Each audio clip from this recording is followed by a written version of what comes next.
Praise the Lord. 2 ശമൂവേൽ 16-ാം അധ്യായത്തിൽ ശമൂവേൽ പ്രവാചകൻ ഇസ്രായേലിന്റെ രാജാവായി അഭിഷേകം ചെയ്യാൻ ഇശായിയുടെ പുത്രന്മാരിൽ നിന്ന് ഒരാളെ തിരഞ്ഞെടുക്കാൻ നിയോഗം കിട്ടിയിട്ട് ഇശായിയുടെ വീട്ടിൽ ചെന്നു. ഇശായി തന്റെ പുത്രന്മാരെ ഓരോരുത്തരെയായിട്ട് ശമൂവേൽ പ്രവാചകന്റെ മുന്നിൽ കൊണ്ടു നിർത്തി. സാങ്കല്പികമായി പറഞ്ഞാൽ ഇശായി ഓരോരുത്തരുടെയും ഗുണങ്ങളും കഴിവുകളും ഒക്കെ വിവരിച്ചിട്ടുണ്ടാവും.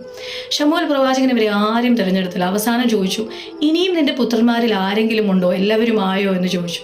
അപ്പോൾ ഇശായി വളരെ അലസതയോടെ പറഞ്ഞു, ഇനി ഒരുത്തനുണ്ട്, ഇളയവൻ, ഒരു ബാലൻ, ഒരു ആട്ടിടയൻ. അവനെ വിളിപ്പിക്കേണ്ട ആവശ്യമുണ്ടെന്നൊന്നും തോന്നുന്നില്ല, അവന് ഇസ്രായേലിന്റെ രാജാവാകാനുള്ള യോഗ്യത ഉണ്ടെന്ന് തോന്നുന്നില്ല എന്ന് പറഞ്ഞു. ശമൂവേൽ പ്രവാചകൻ പക്ഷെ പറഞ്ഞു, അവനും കൂടെ വന്നിട്ടല്ലാതെ പന്തിക്കിരിക്കുകയില്ല എന്ന് പറഞ്ഞു.